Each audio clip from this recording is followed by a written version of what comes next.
ഞാൻ ഒരു കുഞ്ഞൻ സോളാറുമായിട്ടാണ് വന്നത്. ഇത് സോളാറിൻ്റെ ഡെമോ. ഇത് ഒരു സോളാറിൻ്റെ ഒരു രൂപമാണ്. അപ്പോൾ ഈ സോളാറിൻ്റെ രൂപത്തിൽ നമുക്ക് ഇതെങ്ങനെയാണ് പ്രവർത്തിക്കുന്നതെന്ന് എക്സ്പ്ലെയിൻ ചെയ്യുക, ഇതിനെ പറഞ്ഞു തരിക എന്ന ലക്ഷ്യത്തോടു കൂടിയാണ് ഞാൻ വന്നത്.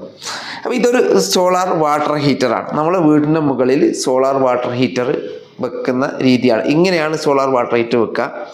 തെക്ക് വടക്കാക്കിയിട്ടാണ് വെക്കുക. ഇങ്ങനെയാണ് തെക്ക് വടക്കായിട്ടാണ് വെക്കേണ്ടത്. അപ്പോൾ എന്താ വെച്ചാൽ കിഴക്കുന്ന് ഉദിക്കുന്ന സൂര്യൻ പടിഞ്ഞാറുന്ന് അസ്തമിക്കുന്ന സൂര്യനിൽ നിന്നും വരെ നമുക്ക് സൂര്യപ്രകാശം ഇതിലേക്ക് ലഭ്യമാക്കുക എന്ന രീതിയിലാണ് ഇങ്ങനെയാണ് വെക്കാറ്. അപ്പം നമുക്ക് സോളാർ വാട്ടർ ഹീറ്റർ വെച്ച് കഴിഞ്ഞാൽ ഇതിലെങ്ങനെയാണ് ഇത് പ്രവർത്തിക്കുക? ഇതിനകത്ത് ഒരു മിഷന് ഒന്നുമില്ല. ഒരു ഇലക്ട്രിക്കായോ വേറെ എന്തെങ്കിലും തരത്തിലുള്ള ഇലക്ട്രോണിക്സ് ആയിട്ടോ ഒരു മിഷനും ഇതിനകത്തില്ല. ഒരു ട്യൂബാണ്. ഇതാണ് ട്യൂബ്. ETC ടൈപ്പിൽ ട്യൂബാണ് വരുന്നത്. ഇതാണ് ട്യൂബ്. ഈ ട്യൂബിനകത്തുള്ള വെള്ളം ചൂടാവുകയാണ് ചെയ്യുക. ഈ ട്യൂബിനകത്തുള്ള വെള്ളം ചൂടാകുമ്പോൾ ഇതിൽ നിന്ന് വെള്ളത്തിൻ്റെ വെയിറ്റ് കുറയും, അതിൻ്റെ കനം കുറയും. ആ കനം കുറയുന്ന വെള്ളം ഇവിടെ പോയി നിൽക്കും. അങ്ങനെ തുടർച്ചയായി നടന്നുകൊണ്ടിരിക്കുമ്പോൾ ഈ വെള്ളം ചൂടായിട്ട് ഇതിനകത്ത് നിൽക്കുകയാണ് ചെയ്യുന്നത്. ഇത് നമ്മൾ വെള്ളം ബാത്റൂമിലോ നമ്മൾക്ക് ചൂടുവെള്ളം ലഭ്യമാക്കുന്ന സ്ഥലത്ത്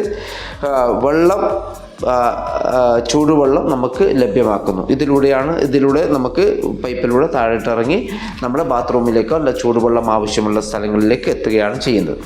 അപ്പോൾ നമ്മൾ മനസ്സിലാക്കേണ്ടത് ഇത് ഒരു സ്റ്റാൻഡാണ്. ഈ സോളാർ വാട്ടർ ഹീറ്റർ നേരെ നിർത്തുന്നതിന് വേണ്ടിയുള്ള സ്റ്റാൻഡാണ്. ഇത് ട്യൂബാണ്.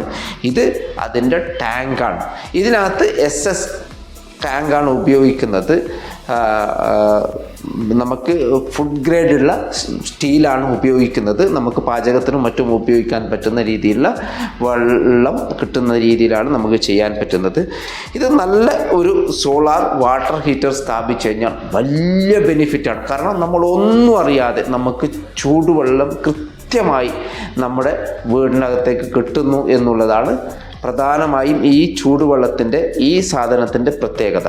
സോളാർ വാട്ടർ ഹീറ്റർസ് ഫിറ്റ് ചെയ്യുമ്പോൾ ശ്രദ്ധിക്കേണ്ട കാര്യം എന്ന് വെച്ചാൽ നമ്മൾ സോളാർ വാട്ടർ ഹീറ്റർ ഫിറ്റ് ചെയ്യുമ്പോൾ ശ്രദ്ധിക്കേണ്ട പ്രധാനപ്പെട്ട ഒരു കാര്യമാണ്, നമ്മളെ വീടിൻ്റെ മുകളിൽ സ്ഥാപിക്കുമ്പോൾ ഇതിൻ്റെ മുകളിലായിരിക്കണം വാട്ടർ ടാങ്ക് വരിക.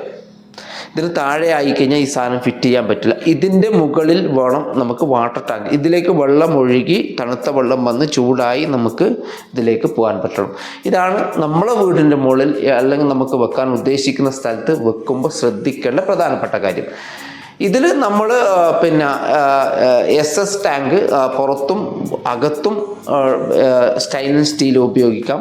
ആ രീതിയിലൊക്കെ കുറച്ച് കാര്യങ്ങളുണ്ട്. ഇതിൻ്റെ സ്റ്റാൻഡ് സ്റ്റീൽ വരുന്നതുണ്ട്, അലുമിനിയം വരുന്നതുണ്ട്, മെറ്റൽ വരുന്നതുണ്ട്. ഇങ്ങനെ ചെറിയ ചെറിയ വ്യത്യാസങ്ങൾ. എന്ത് തന്നെ ആയാലും ഒരു 10 വർഷത്തേക്കൊന്നും ഒരു പ്രോബ്ലം ഇല്ലാതെ ഇത് മുമ്പിലോട്ട് കൊണ്ടുപോകുന്നതിന് യാതൊരു ബുദ്ധിമുട്ടില്ല.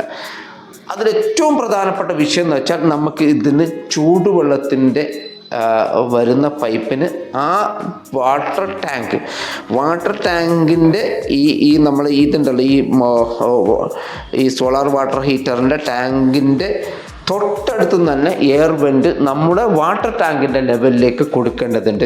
അത് നിർബന്ധമായിട്ടും കൊടുക്കണം. അത് മാറ്റി അപ്പുറത്തോ ഇപ്പുറത്തോ വെക്കാൻ പാടില്ല.